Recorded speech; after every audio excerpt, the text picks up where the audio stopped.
Greetings viewers, Eric the Car Guy here, also known as ETCG1 when I post videos on this channel, and yep, I'm going to do it again. If it is your birthday, I want to wish you a very special happy birthday. Today I'd like to talk to you about my trip to Barrett Jackson, and as of the taping of this video, which is late January 2017, I just got back. And this Barrett Jackson that I attended was in Scottsdale, Arizona. They do have a couple of other ones around the country. I know there's one in Connecticut. I'm trying to think there's another one someplace else. I post a link in the description of Barrett Jackson in case you're not familiar with it. It's one of the larger automotive auctions here in the United States. It was my first time, as I mentioned, and I actually did this trip with just two people. One was Mike Maranowski from Subaru, who is SubaruWRXFan. He's a really cool guy. I met him last year at the F1 race in Montreal. Also a Pennzoil sponsored event. And then there was Ron Schneider from Sport Dimensions, who's, well, I guess head of the PR company that is working with Pennzoil and all this. But anyway, Ron, I've known him for a little bit. I've met him on a few of these trips, and he is just a straight up car guy. And it's just so awesome to hang out with car people at a car show like that. You know, if you're with other people who don't really know much, if they want to learn, yeah, it's fun because you can teach them, but if they're not into the cars, it's like, hey, why are you here? Like I said, it was my first trip to one of these. Now, I've been to automotive auctions before, you know, locally, and they're nothing by comparison. In fact, you know, the cars that are sold at the local auctions are things that are left over from dealer trade-ins, things that dealers don't necessarily want to mess with, things that smaller dealers might want to go and pick up. But Barrett Jackson is something that's on a whole different level. But what I mean when I say a whole different level is the type of vehicles that come through an auction like this. What I went to pales in comparison, and that is an understatement. A lot of classic cars, a lot of exotic cars, a lot of really high-end cars. In particular, there was Steven Tyler's Hennessey Venom that he ended up auctioning off for his charity, Janie's Fund, for abused and neglected children. He also, like during the midst of the auction, threw in a week at his house in Maui and a guitar that was signed by all the members of Aerosmith. So he was really hoping to get top dollar for that thing, and I feel kind of bad for him because it sold for $800,000. The thing is I think the Venom new was like 1.2 million or something like that, so he kind of sold it at a loss. All for a good cause. It would have been nice to see $1 million out of that, but you know, auctions are weird. Sometimes there's somebody there who really wants something and drives the price up, sometimes not so much. I've been to a few car shows in my life, but the Barrett Jackson, if you just go to the auction, it is like the coolest car show ever. And I say this because you see some of the rarest, most unique things ever. I mean, I saw a GT500 that was supercharged. Other things that were interesting were a lot of cool Dodges that were there. A lot of cool Fords that were there. I saw like more Cobra Jets than I've ever seen in my entire life. You just don't find those, especially like the 428s, things like that. Just like rare cars in really good shape. But all this stuff, for the most part, way out of my price range, you know. But we started walking around. There's actually a series of tents and an outer lot to where you can go and look at the vehicles that are sold or going to be sold. And I saw this old Fairlane 500. It was like a 65 or 66, something around there, in great shape. And they put the sale price sometimes on the, I don't know what you want to call it. They have a sticker on the windshield that basically talks about the provenance of the vehicle and all that kind of stuff, and what it is. And it sold for like $7 grand. And I'm thinking, where was I when this thing was sold? You know, it's not like I need another car. I mean, I got like, geez, 10 of them now.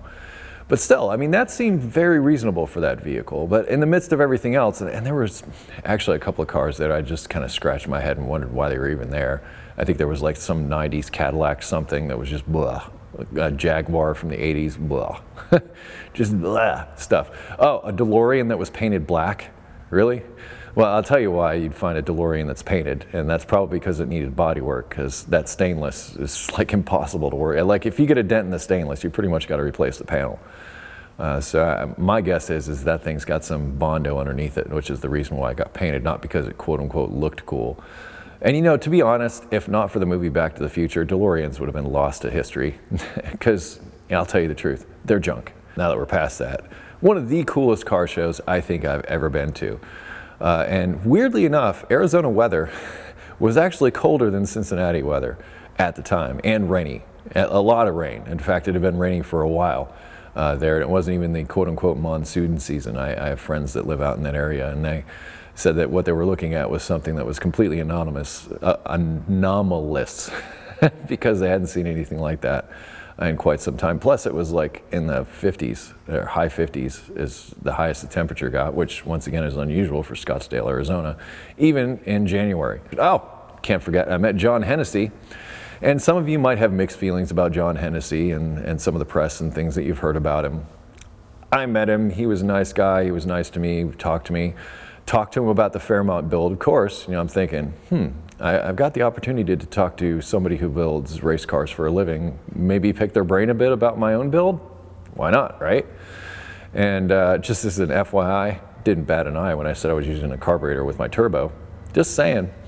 But he liked the build. He's like, yeah, keep going with it. And then he started talking about, you know, other builds and things that I might be into. And then I showed him a picture of the truck that's behind me, my dad's truck. His response was, wow, you know what? We should put an LS7 in that. Like, dude, that's like 15 grand. But I like the way he thinks. I mean, he's been doing this since the 90s. And built his company up. And if you're curious about it, I mean, if you want to be a guy like John Hennessey, the way he did it was, said he really was just trying to support his own habits of going fast. You know, because if you do go fast, you spend money. We've learned this with the Fairmont, and I've talked about it in other videos. But like, if you're starting to do it on that level, you spend lots and lots of money, and you're going to have some sort of income. So apparently he ended up finding a couple of people that wanted cars that were built. He built the cars and started building the business from there and became known for what he does now. Pretty cool, right? Anyway, really nice guy. I really enjoyed talking to him and really enjoyed the show overall. I mean, I was really just there for one day. And I would say, as far as car shows go, that's one of the coolest car shows. And everybody's selling on top of that.